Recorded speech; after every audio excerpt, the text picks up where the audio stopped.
Their bathroom's really nice. Did you clog that boy? Next time.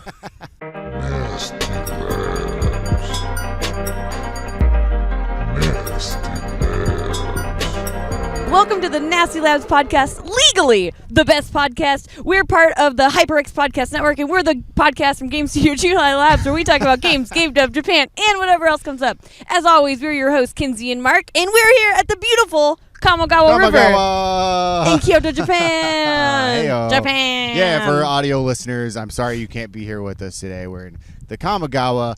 There's a lot of ducks. There is a lot of ducks and pigeons. Kamo means duck. It does? Yes. Cool. Yeah. Hey, Kinsey, Speedy Japanese. How the hell are you today, Kinsey Burke? I am fantastic. I mean, look at this. This is beautiful. Sorry, audio listeners. Just imagine, though, we're sitting in the grass next to a really wide river with a beautiful bridge behind us in Kyoto, Japan. Just think about that, audio listeners, and you'll be like, dude, that's beautiful. That was a great story. I'm sure they're really uplifted right now. Kinsey, what is going on with you right now? How are you? What have you been up to?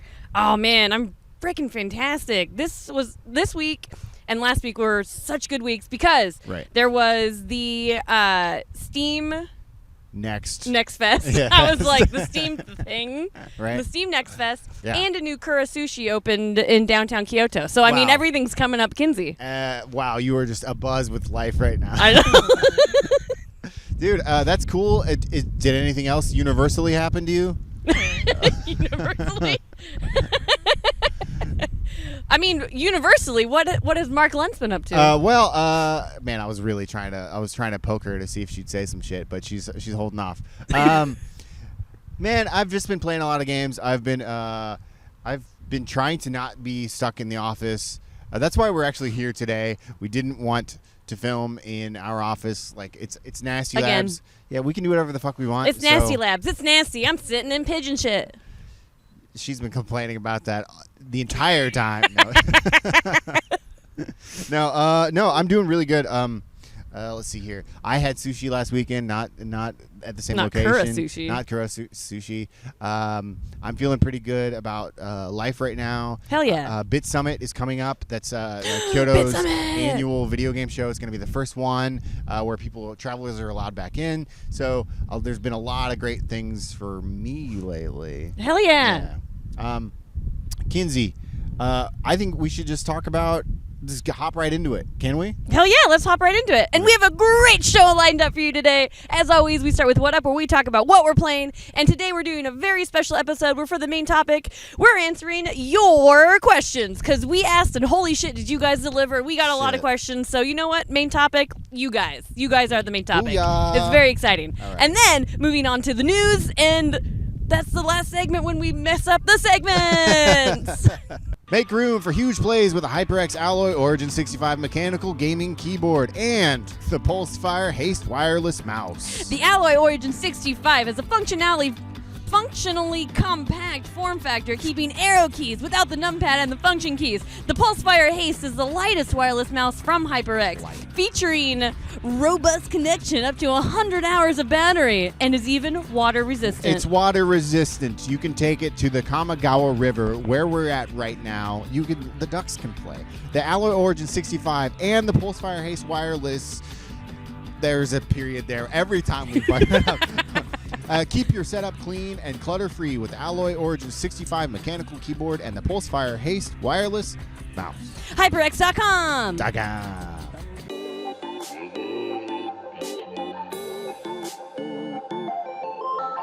All right, and now it's time for What Up, where we talk about what we're playing. Mark Lentz, what are you playing? Oh, man. Okay, so right off the top, this is going to be like a week late compared to everyone else in the entire world, but I did play it on day one. Shredder's Revenge. Teenage Mutant Ninja Turtles Shredder's Revenge came out last Thursday. I've been playing it since it came out. Whoa, Nelly. I am a fucking fan. Yeah? I can't wait to try it. It's on Game Pass. Yeah, I have no excuse. Yeah, you have no excuse. I got it on the Nintendo Switch, and it is meant for the Nintendo Switch. It's meant for anything. It's just such a perfect game. All right, let me start from the top. Yes, it's a brawler. Yes, brawlers are pretty much outdated. They are. they haven't been around really for since There's been the a early few 90s. notable ones. Like Scott Pilgrim and Sure. Castle Crashers. There's like a real good one every 10 years. Yeah, it's and this is that one. This one, I think Brawlers got outdated because people, the developers and the fans didn't know where the genre should go. And how do you make a game where it's like seemingly just button mashing fair? And this is fair. This every enemy has a tell, so you have to attack it this way. Every interaction has a new pattern you can go after. That's awesome. Okay, so that's why it's a great beat 'em up, but it's also a great game because one, holy shit, the music is just out of this world. It is basically where Ninja Turtles in Time left off. Oh, that's rad. The music is spec-fucking-tacular. It sounds really sampled like the SNES. The instruments sound really like cornball, like fake electric guitar. Oh, yes. So the music's great. The sound effects, sound design is fantastic. They also got all the original voice actors from the cartoon. So that's fantastic. Yeah, that's awesome. They do sound older, but obviously it's been almost 30 years since they last they're going to recorded. sound older. Yeah. Let's see. Then we got the fucking graphics. Some people aren't a fan, apparently.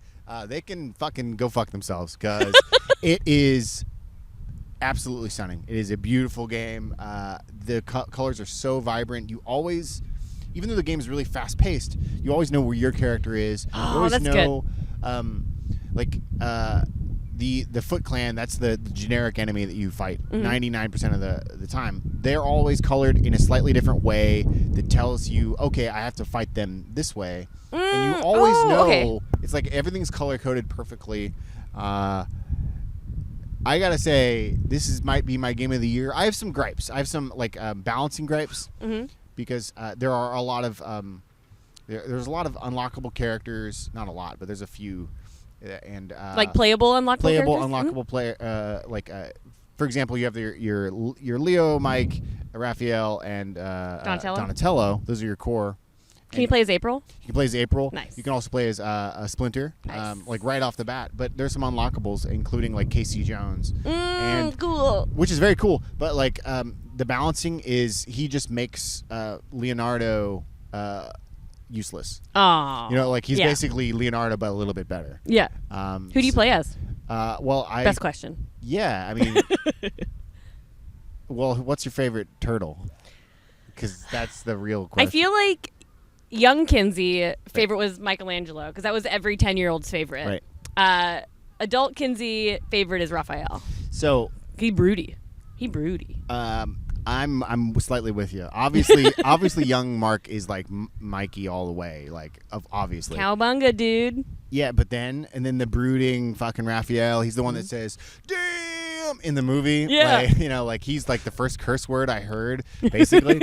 But I'm back on Mikey. I like those nunchucks. Life is too short. I want to be around somebody who's bubbly and fucking happy and shit. I don't need to be around more Raphaels, dude. I need more Mikeys. Yeah. And I haven't even played as Raphael because I hold him in contempt. All right, I'm done with him. And size are lame. And they are fucking lame. He's got the lamest fucking thing. He's just red. I like the color red, but he's just orange is a better color. Orange is a better color. And Mikey likes pizza. I like pizza. we have a lot in Match common. made in heaven. Yeah. So overall, I'm gonna throw this game a 9 Kinseys out of 10. Damn, that's a lot of Kinseys. I genuinely think you should get it if you haven't already. Get Game Pass or whatever it takes to get your hands on this thing. It's incredible. I saw this tweet the other day about turtles, and it was a screenshot of words, so it probably came from a bigger article. Right. But I thought it was really interesting. It's something I never thought about before, being a fan of the turtles when I was a kid. Right. That each of their weapons is chosen for them because it's opposite their personality. So this thing that I read, it said Raphael was given the size because that is typically a weapon used in peacekeeping. Okay. And he's hot-headed. Ooh. And then Michelangelo was given the nunchucks because he lacks focus.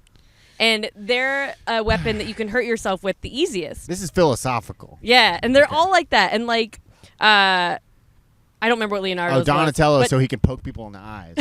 Donatello's the super smart one, so he's given the simplest weapon, a bow staff. Donatello is a piece of shit, dude. I really didn't like him in the movie because I'm just like, Dan, shut up, Dan. And like Leonardo never even fucking uses his swords. He could be stabbing fools like left and right, but instead he's punching people throughout the entire movie. Not a fan. Like stab somebody. I always forget about Leonardo because he's like, so Donatello's like the smart, quiet one. Right. Raphael's like the hot-headed, angry one, and then Donatello's like the surfer dude. What is Leonardo's personality trait? Well, he's the leader, so he needs to lead by example. And leaders, yeah, I mean that's what it is, though, I know. right? Yeah, he is the leader. Like, I always forget he's the leader though because he doesn't have one of those core, like rad personalities. No, but like this is philosophical. he fucking if you don't like turtles, shut up. Listen, he didn't choose to be the leader. Like it's a burden. Oh, poor baby. No, I'm not saying that. I know. Yeah, but fuck him anyway. No, but like that's a burden because like he's not good at the things that they're all good at, and he has to step in because it's not like he's like he's a fascist. He's like he just steps in and does the right thing. Aw, he's just a good guy. Yeah, I think he's the moral compass of the group, to be honest. Yeah, yeah. Like, because what would Raphael be like? He's vengeance. Yeah. Like, he's Batman more than fucking himself. And Michelangelo, yeah, he's chaos. Yeah. I love him.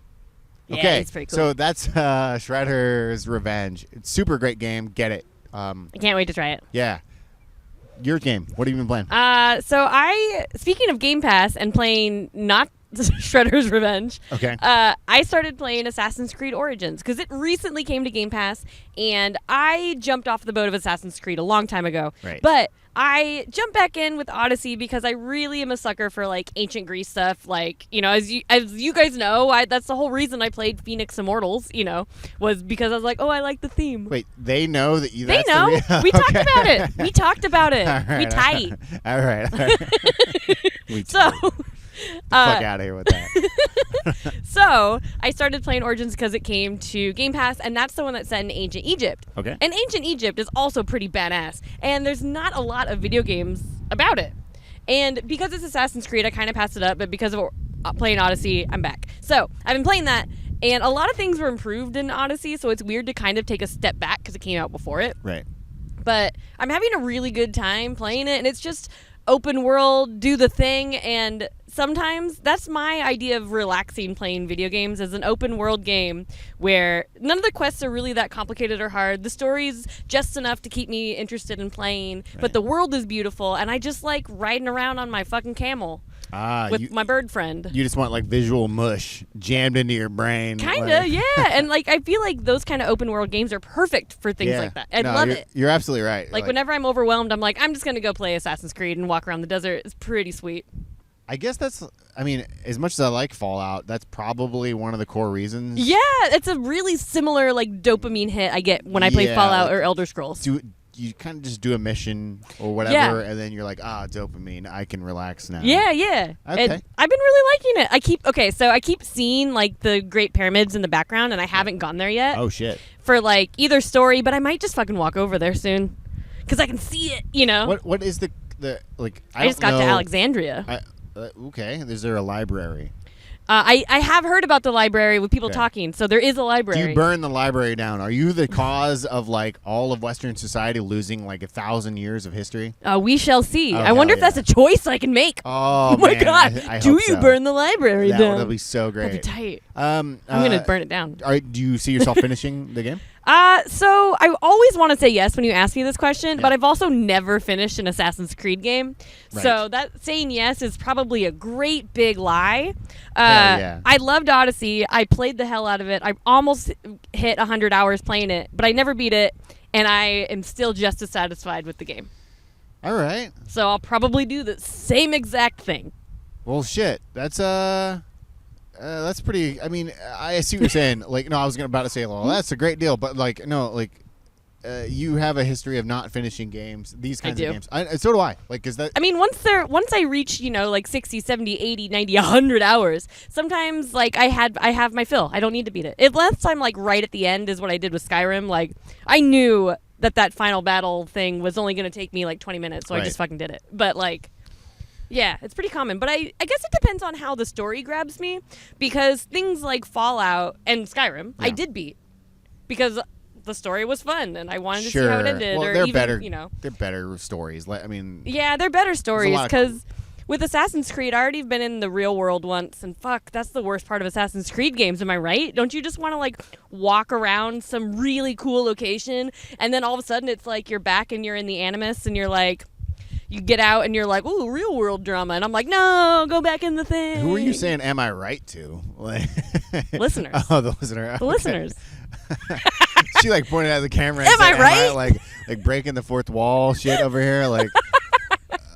We've never done that in the history of this show, and now you're like leaning on the viewer to like help you out. They're not helping you out. They're on my side. No, they're not. They're like whatever you're talking about is boring, Kinsey. Assassin's Creed Origins. Hell it's been yeah. really fun. Are you playing anything else right now? Yeah, actually. What?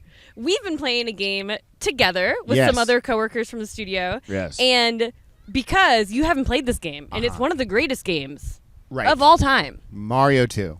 4-player co-op, not Mario 2. It is Left 4 Dead 2. Yeah. One of my favorites. It's so much fun, and you got to experience your first campaign last night. What'd you think? Yeah, it's been super fun. So we're playing with our coworker RJ, your partner Tony, Anton. and I know his fucking Tony. name. I like wanted to like throw it out there a little bit further, and I was trying to be sillier. But like you guys walked me through the hellscape. Mm-hmm.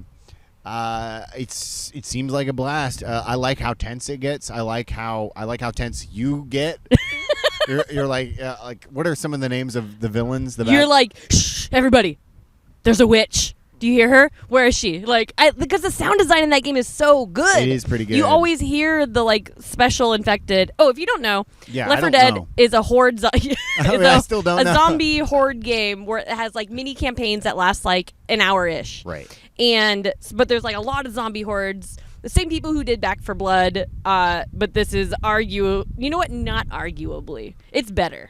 It's awesome. Left 4 Dead is perfect. Right. And the sound design is so good because it centers a lot of it around like the special bad guys that come after you randomly during a level. Like you'll normally hear them before you see them. So you hear them coming and you're like, shit guys, a tank. There's a tank coming. Where is it? Right. And I just think it's so cool the way they do that. Okay, so as an outsider who knew nothing about this game until yesterday, it's just Dawn of the Dead. It's just Dawn of the Dead, except you work. They work together. Yeah. Like that. Well, that's the idea anyway. You have your old guy. You have all of the tropes from Dawn of the Dead. Yeah. Right there. Which is great. The characters from the first game are based on Dawn of the Dead. Oh, really? Okay. Yeah. So I didn't know that, but like it's. But it easy. Is. Yeah. Yeah, it's pretty easy to read, and also like that's a great movie. So fuck it. Like if you're gonna copy the best. Yeah. But yeah, it seems like a lot of fun. I like some things that I like about it are like my having played it for the first time. I was really worried that ammunition was going to be like like you're always going to run out or whatever. No. Like just go to the next checkpoint or whatever the fuck. I was also worried that like you wanted to pick the right weapon. Doesn't really matter. Not really.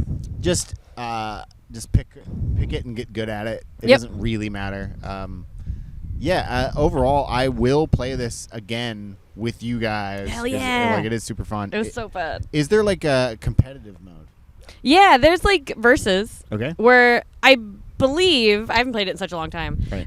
There's the 4 survivors, the 4 humans, and then 4 people play as zombies, and it's versus, and that's pretty cool. Win! I bet the audio listeners are loving that win right now. But you know what? We're loving it because this fucking weather is delightful. Yeah, it's 1 billion degrees outside, so that breeze is great. The award-winning Go Nintendo podcast is the best place to get the latest news on the world of Nintendo. We cover the biggest stories, share impressions of the latest games, and answer your burning questions. There's also some general pop culture talk, game music trivia, a heaping helping of silliness, and did I mention our robot companion? I'm the star of the show. Catch new episodes of the Go Nintendo podcast every Saturday on the HyperX Podcast Network.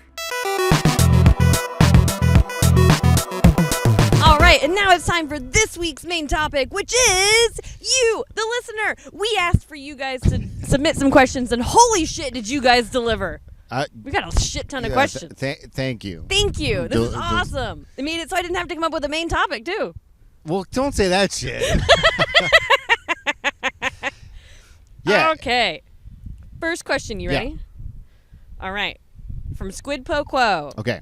When it comes to seasonal foods and snacks in Japan, what do you gravitate towards the most? The Konbini ice cream rotations? Maybe the McDonald's and their cultural takes on the burger? Or maybe you're more of a Kit Kat person and just burst things out like the sweet potato flavor. Okay. So for listeners, because I don't think a lot of people know this, Japan is really big into seasonal foods, seasonal snacks. Big, yeah. Yeah. So like almost every product, not every fucking product, but almost every product has a seasonal variant, and it changes every year. Maybe it changes every season. Like McDonald's, every 3 months there's like a brand new like the triple cheese samurai burger that's got a soy sauce. Oh yeah, they had that Samurai Mac. It's pretty good. Yeah, it was pretty good. Then then Starbucks has their what did you get? What do you usually get? Like the peach. Oh, the right now is the melon of melon frap. Melon of melon frap. Melon. Like they also have a strawberry and youth berry tea. I don't know what the hell that is, but obviously, like every single product has it. So, Kinsey, what do you gravitate towards? I'm a sucker for seasonal everything, and the melon of melon so far is my favorite of the seasonal Starbucks things. Yeah, that one is hella good, and melon is kind of a trash fruit. Like melons aren't fruits, but it's fucking miserable. But fake melon, fake melon is where it's at. It's so fucking good. And then. Well, maybe less seasonal foods, because I'm not sure if it's super foodie, but all the Halloween stuff in Japan is fucking adorable. And so I cannot wait until October, and I'm going to buy all of it. Okay, great. I'm a little less into like the seasonal, like just like at our studio, when there's a new seasonal whatever fucking product, like someone will post it in the news and entertainment Slack channel and be like, guys, have you tried the fucking whatever? I think it's really cute, and I like that we're given a very a reason to live. Melon of melon, my reason to live.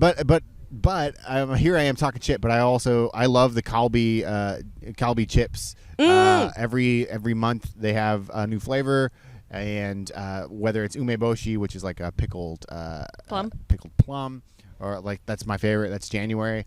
This month it's roasted sesame and salt.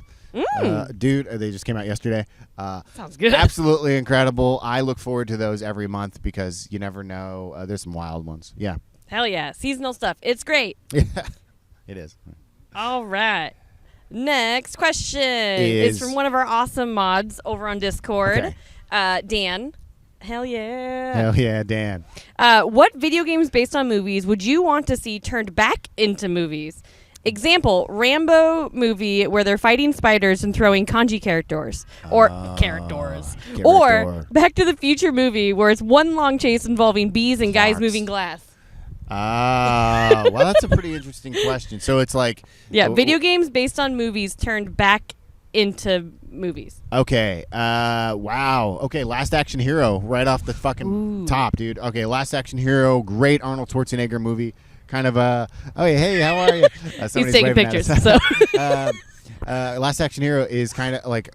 Arnold Schwarzenegger, it's making fun of Arnold Schwarzenegger movies. Mm-hmm. It's like all a parody of itself, but then the video game for it is fucking horrible.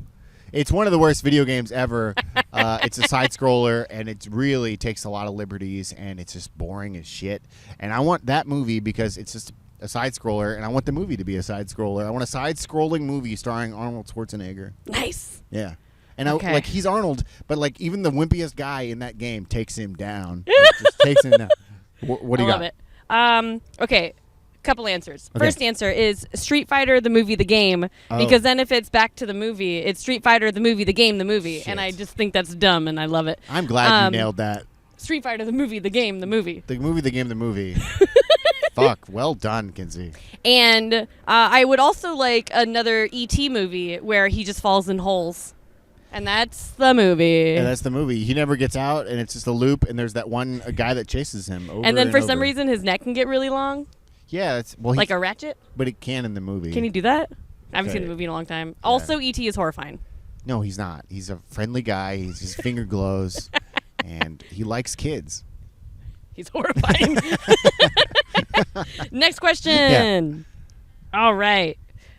Woe is that Mars asks, what non-technical positions do you consider to be entry-level positions in the industry? What qualities / experiences are you looking for in someone who has zero work experience in the games industry and they're looking to get in? Whoa, he's asking for a job right now. I think that's a good question. So, like to put all that into tie a little bow on that, like. How do I get in the industry without having like a hard skill? Is what he's basically saying. I think so. Like not an artist, not a programmer, Right. that kind of thing. Oh man, like maybe our advice is going to be different, but I would say the first thing is like meet as many people as possible. Mm-hmm. Networking is huge in the industry. Networking, see what you want to get into, see what like appeals to you, whether it's like the marketing side, the ad side, the production side, Mm-hmm. the the writing side. All of these are different facets that are like integral to the industry right Mm-hmm. now. So like do some of that research, but I don't know.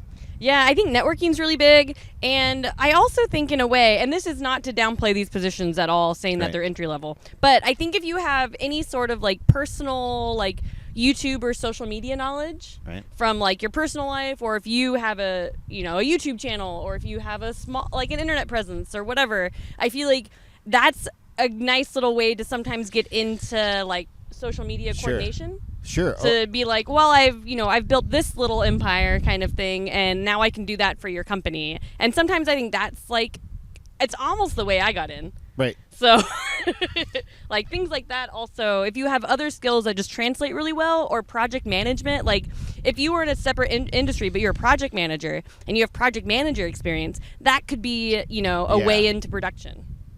Yeah, absolutely. I think like both of us have fairly similar routes into the industry. Like we had PR knowledge, we had marketing knowledge, Yep. and we kind of pivoted into like other sides of the industry. Now you're a producer, now I'm a producer. Like we just learned along the way. It's a lot of fucking groping in the dark. Yeah. You know? Fake it till you make it. Fake it till you make it. Yeah. All right, next question. Next question is from our loyal mod Steven. Okay. And if Chuhai Labs had to make a sponsored Doom clone for any food, snack, or restaurant brand other than Chex, what would it be? Okay, this is a great question, Steven. If you haven't played Chex Quest from the 90s, definitely go and play that. Not the remake.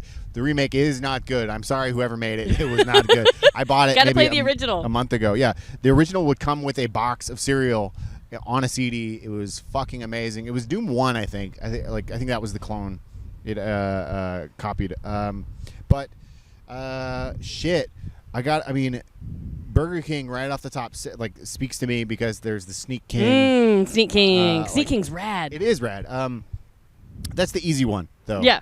What do you have in the chamber? What's ready? We talk about convenience stores a lot. Oh, And I feel fuck. like a shooter based on your favorite Combini snacks. There Can you you go. imagine there's just like a terrifying Fammy Chickie walking around and you're just like...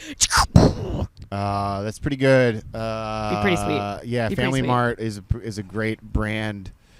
Or if like you're defending your Family Mart against 7-Eleven employees, like and all you've got is your sawed off, and you gotta just put them in the dirt. And you can equip your Fammy Ma socks, and then you like have +1 to everything. +1 to everything. Everything. And to Steven, directly, I'm gonna speak to you directly. I've been wanting to make Chuhai Quest for a while. That would be awesome. I'm not joking. We want that. So hell yeah. All right. Next up is from Andy Jewett. And what game is... Oh, yeah, I have an answer. Okay. What game was the biggest disappointment as far as expectations based on the artwork versus the actual gameplay experience? Oh, no. I know. I hate that I thought of an answer so quickly. And I also wonder if I've talked about it before in the podcast. But... Okay. And... No shade to anybody who made it. I'm sure that there was so many deadlines and things you guys had to meet that this is probably not the game you wanted either. Okay. But that was We Happy Few. It was marketed so well to be like almost like a BioShock-esque experience, you know, like that dystopian, like cruel, evil world that you're in, but like there's elements of it that look so happy and weird. Like the whole premise behind it was like you take this drug called joy, which makes you enjoy your shit life, and like that's kind of the premise, and then you didn't take your joy, and then you're seeing the world for what it really is. Like in one of the trailers, all these people are at a party with a piñata. Right. And you don't take your joy, so you realize they're just hitting a dead rat with a stick. Yeah. It's not a piñata. Like shit like that. And I was like, man, this game is awesome. That's the plot to the renowned sci-fi book Brave New World by Aldous Huxley. Oh yeah. You don't take your soma and suddenly you see the world. Okay, but continue. Yeah. Same thing. But it was just empty and and it lacked so much personality. Like all of the personality of that game was in the trailers. Right.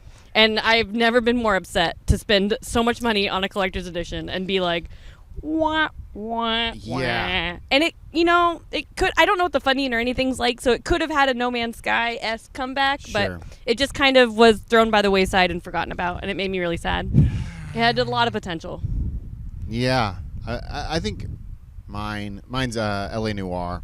Mm-hmm. Stunningly good-looking game. Yeah. All the cars are really cool. It takes place in the late 40s. It's I love LA Confidential. It's one of my favorite movies. Excellent movie. I sort of love GTA games. Mm-hmm. You know, I definitely love open world games. However, it's just the game isn't very good.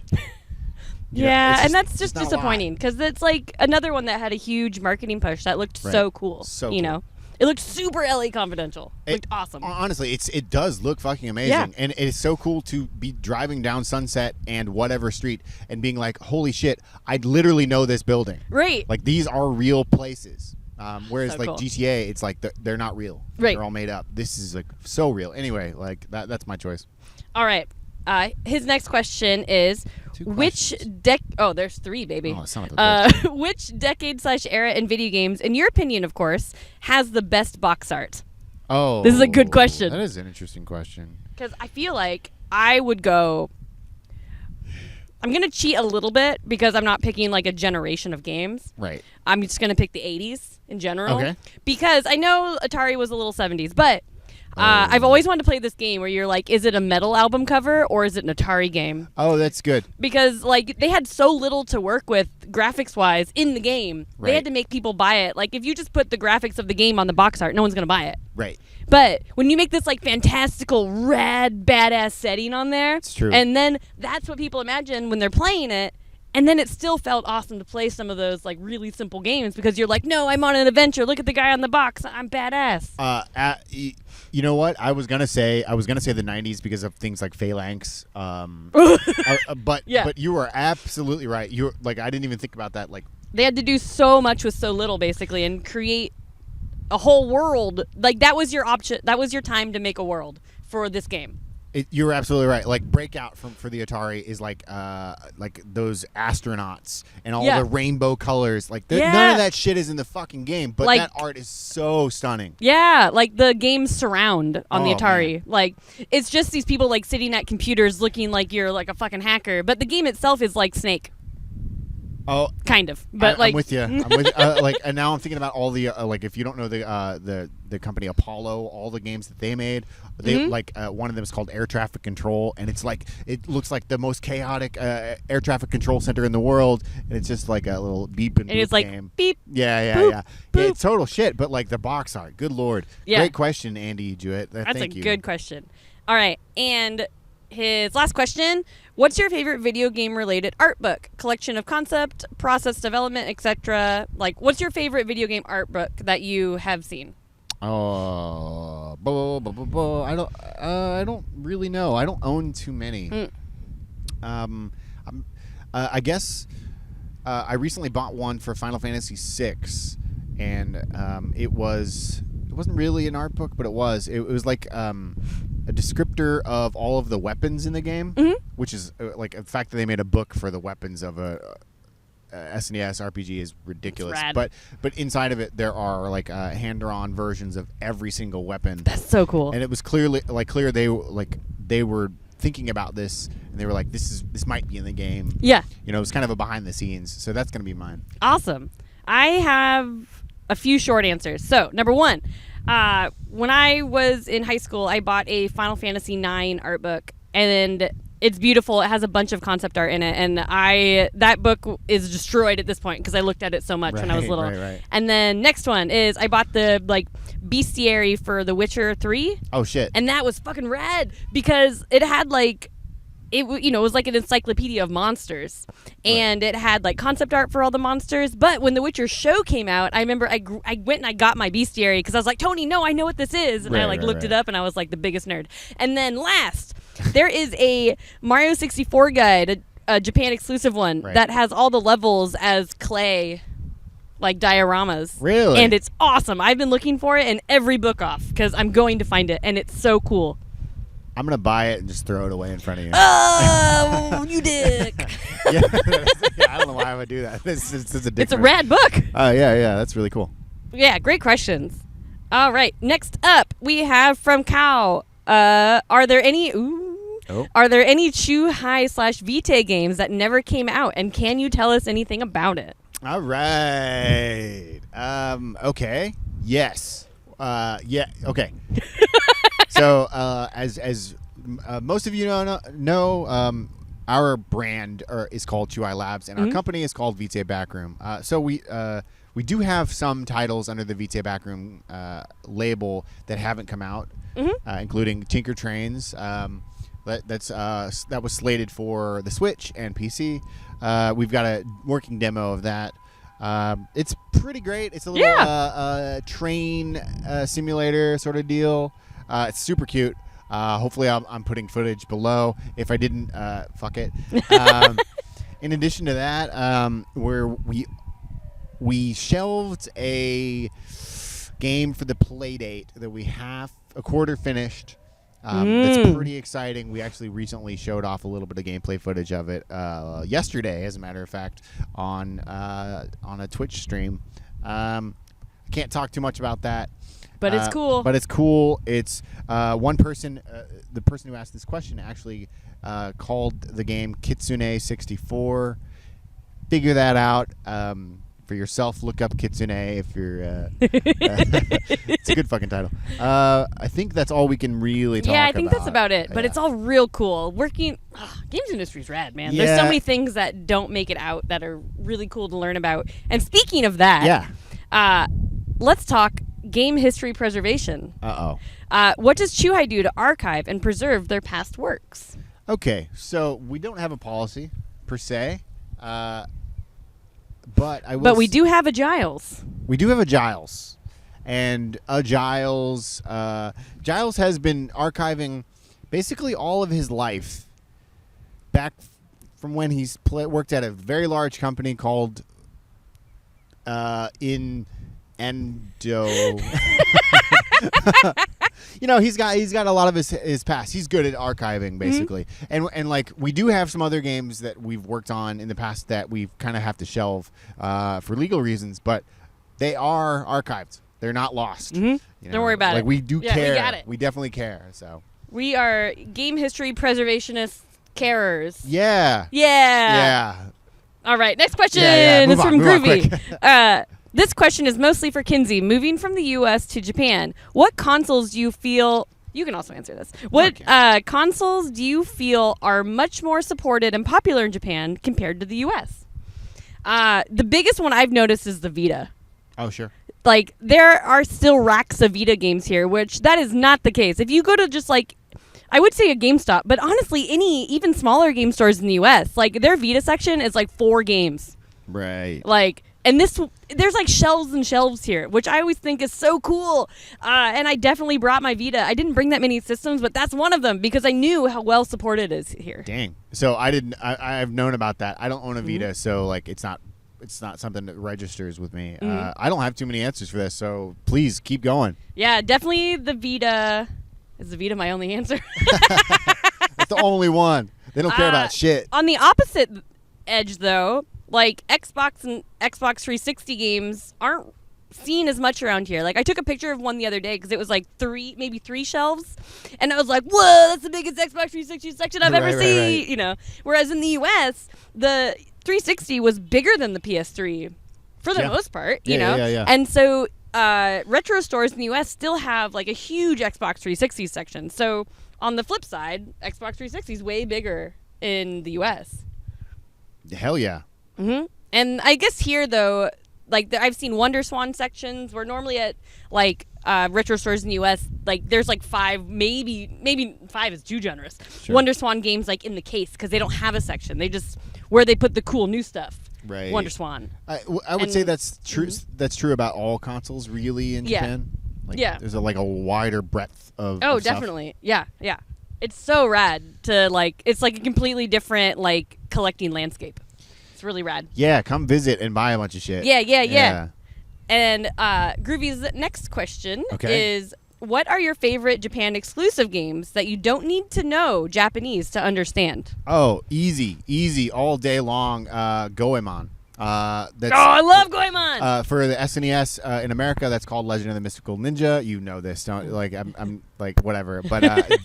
That series just like there's a lot more in Japan, and if you like Legend of the Mystical Ninja, this is just 5 of them, I think. Mm-hmm. I don't know how many there are. There's many. There's a lifetime of those games basically. That's mine.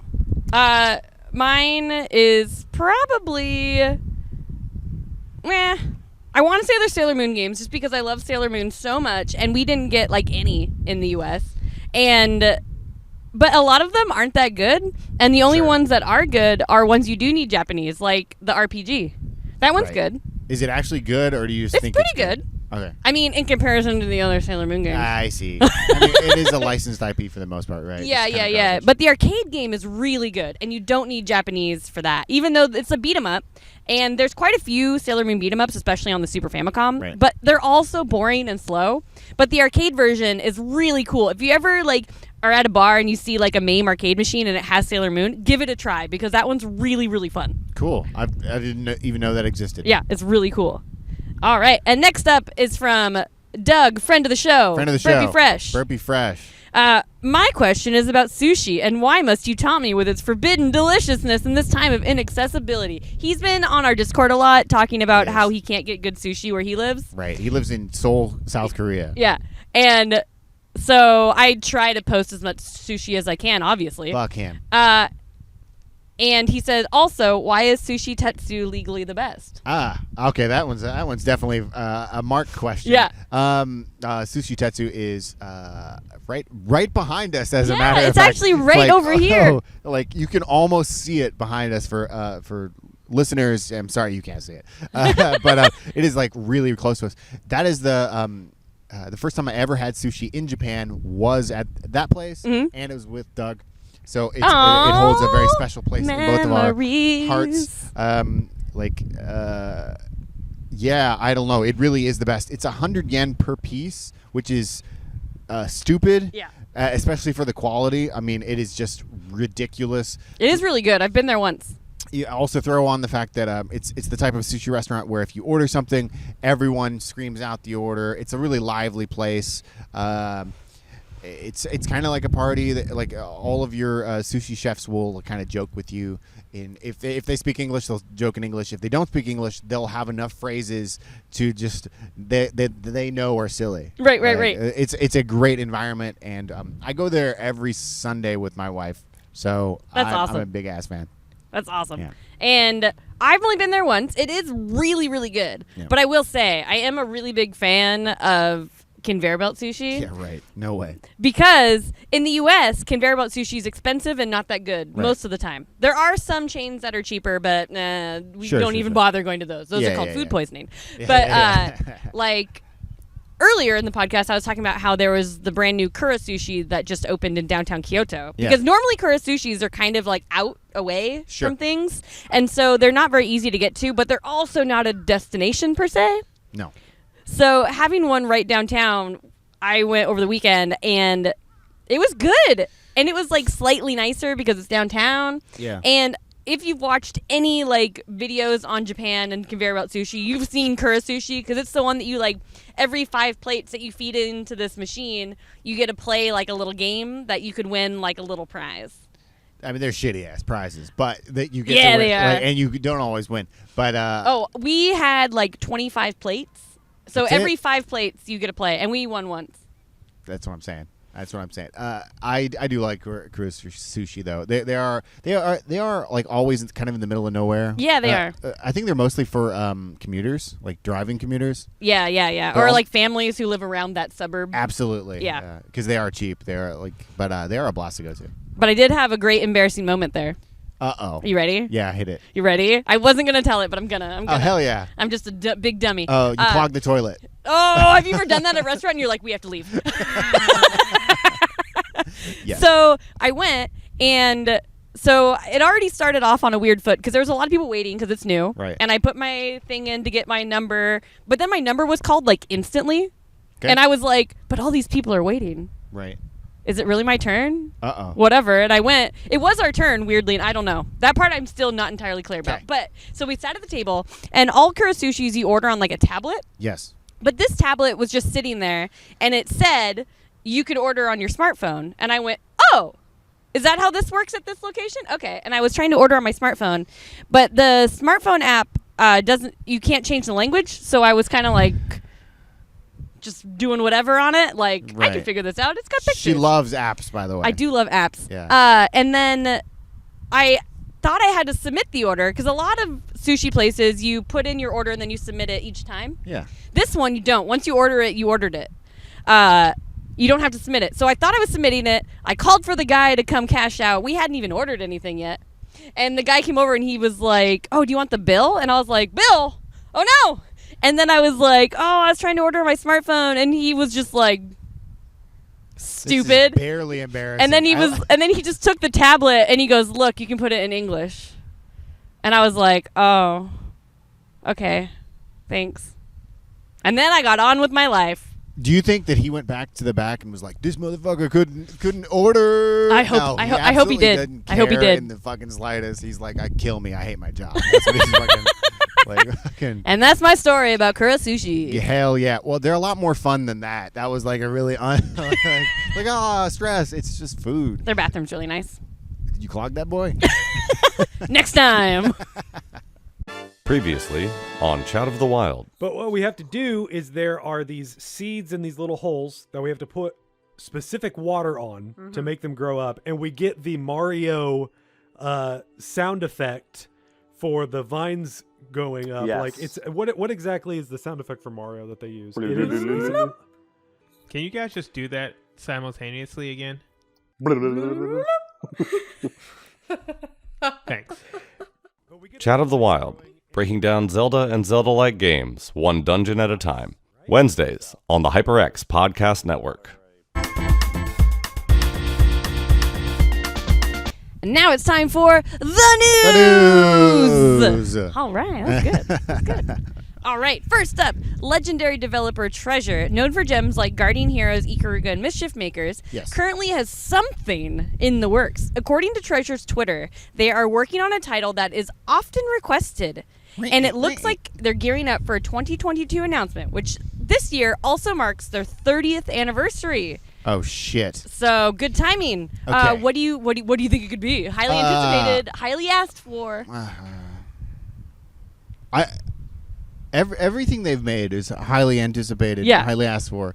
I actually don't know what the biggest fan games are. Sin and Punishment or what? I don't know. I always think maybe Gunstar Heroes is the most popular. Oh shit! Yeah. But also Ikaruga is such a cult classic Ikaruga. that it could be that. I think my guess is going to be Gunstar Heroes. Okay.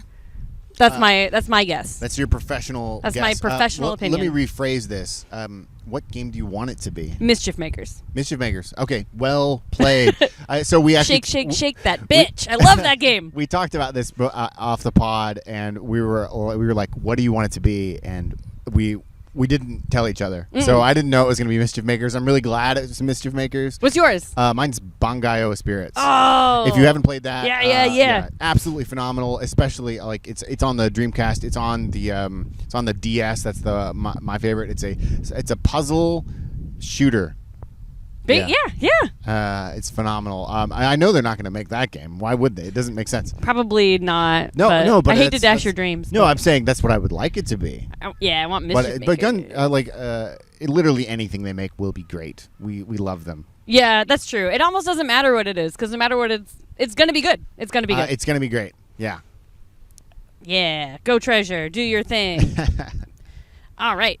Arguably one of the most revered games among RPG enthusiasts. Okay. Mario RPG. Elder Scrolls 2 Daggerfall. A game that what? was well ahead of its time and suffered for it being riddled with bugs. But now there's a fan-made Unity remake that takes advantage of years of work from dedicated mods and fans. Oh, and shit. it's known as Daggerfall Unity, and it is now available for free on GOG.com. Whoa, that seems questionably legal, and I'm for it. I just saw this today, and I was like, number one, I'm going to talk about this on the podcast. Yep. Number two, I'm going to download it. Because Daggerfall, I love that game, but wow, is it just...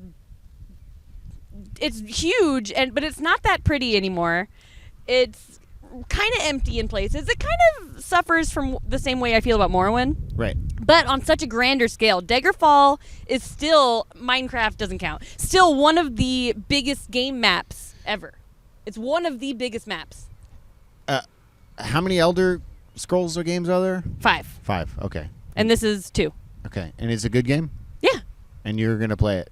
I want to play it. Okay. I'm going to play this Unity version. Okay. Yeah. It's going to be awesome. So there's a fully fledged Unity version that's been remade by fans because the developers gave up on it. Essentially. More or less. Although it's interesting because I heard a rumor that Elder Scrolls 6, the one I have been waiting for, that they just barely announced with some hills, you know, it's going to be set in Hammerfell. Help me out here. Which is... Are these all the same? Is this the same world? All these are the same world. Yeah. Like Skyrim is like a country within Elder Scrolls. Whatever so the Tamriel is the name of the whole world. that's the name of the whole world. And each one there's is a continent, Morrowind. and then there's a then there's countries. Morrowind's another country. Yeah. Okay. Hammerfell's a country. Is there where Daggerfell is there like actually takes place. Does each town have like its own like county judge office and like where you go pay taxes? Yeah, they got Jarls and shit. Fucking Jarls. Yeah. What's a Jarl? And whenever it's like the village leader, but do you kill all of them? In some of them. In Skyrim, I know it's funny because whenever you go in, the Jarls, they're in their like little throne room, and they're always so like fucking slouchy. Yeah. They're just like, "Yo, what up? I'm a Jarl." I mean, that's pretty love cool. it. It's pretty cool. That's pretty cool. Some of them are dicks, but all right. Anyways, yes. This game fan made in Unity. There's a whole list of mods that it includes. Right. So like the modding community has been working on this game forever. So it's pretty rad. And next up, the most exciting news. We barely touched on it at the very beginning of this podcast. And that is the Steam Next Fest happens. Our game, Curse to Golf, was in it. And you guys loved it. Thank you so much to everyone who downloaded the demo and checked it out. It was just overwhelming. It was amazing. Thank you. Yeah. And the Steam Next Fest is also fun for not only because our game was in it, but because there's so many freaking demos that are so cool. I know you played a ton of them. Them. What are some standouts for you? Man, like this whole time, the last 10 minutes, I've been like racking my brain, like, what did I fucking play? I know, like once you play so much, sometimes it's like they kind of go It is really cloudy. So I'm a big fan of first-person shooters. So I thought, you know what? I'm going to try to play every first-person shooter. How'd that go? Yeah. Did you do it? There were 127 first-person shooters.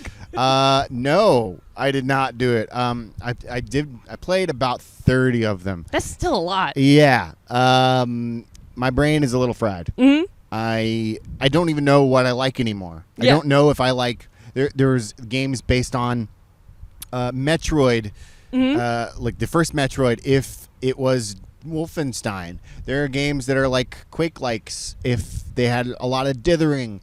There are games that are Duke Nukem if it was truly 3D. It's all over the place. Damn. And I gotta say, it's the first-person shooter renaissance right now. I don't even know what my favorite would be. I do know what it is, but I'm holding off because here's the deal, guys. I forgot the fucking name of it. Professionals. Yeah. Yeah. No, it was the one, maybe you remember what it was called. It was the one based on GoldenEye 64. Agent 64. Agent 64. And that was really fun. I played that demo as well based on your recommendation. Yeah. And I had a great time playing that. It felt so nostalgic, so like GoldenEye, but better. It is just GoldenEye, Yeah. but slightly better. Like, with slightly more modern controls. Slightly.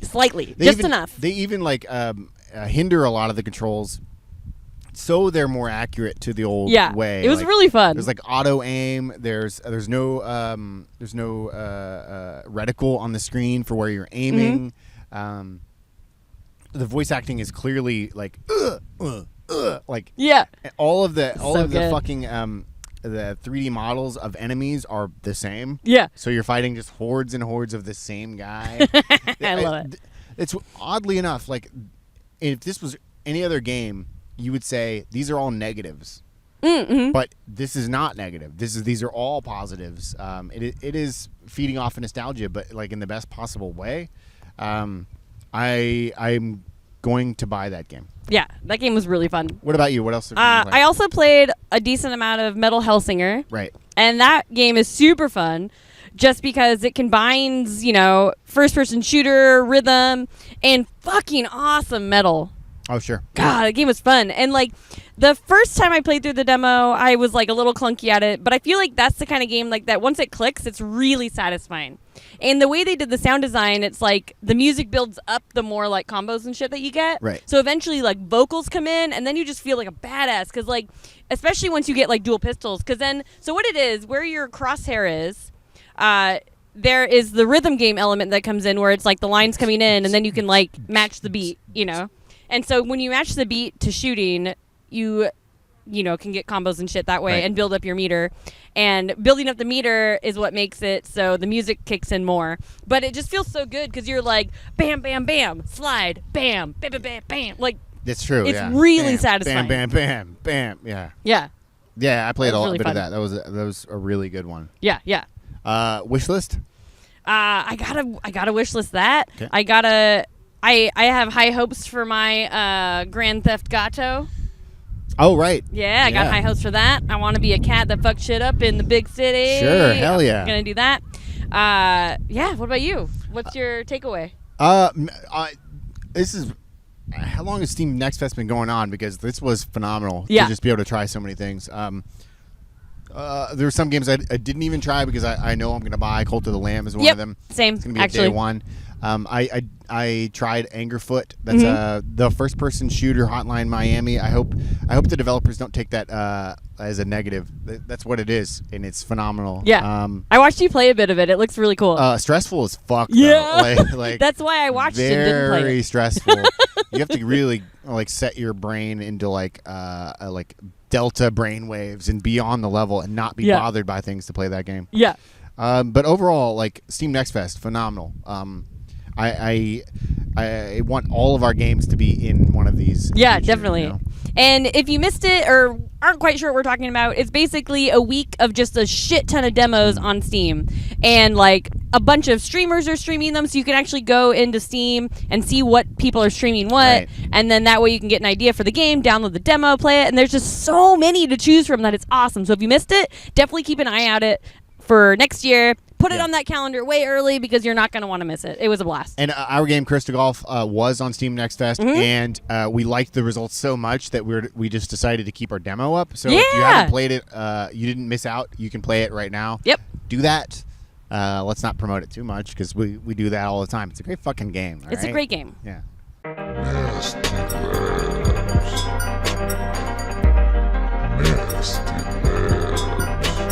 And that's all the time we have for today. Thank Thank you for listening. This was a fantastic episode. This episode is mostly brought to you by you, the listener, because we answered so many questions. Thank you. Keep asking those questions because we used most of them. It's also brought to you by the Kamagawa River here in Kyoto, Japan. For good times, visit the Kamagawa River in Kyoto, Japan.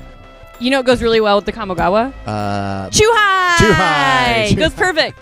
And as always, Carve Snowboarding is available right now on Oculus Quest. Halloween Forever is available right now on the Switch eShop. Where you can wishlist Curse to Golf right now. Right now. On Steam. On Steam. And as always, As you always. can find Chuhai Labs on the internet, everywhere, at Chuhai Labs. Mark Lentz, where can people find you? You can find me on twitter.com/thehenrydemos. And you can find me at Kinzilla, Kinszilla, on all the things, but actually mostly Twitter. And as always, She says as always. a drink lot, every bro. drink every time you hear me say as always. Actually, please don't. You'll probably die. As always, big thanks to the HyperX Podcast Network, and thank you all for listening. You are legally the best. We'll see you in 2 weeks. Bye. Bye.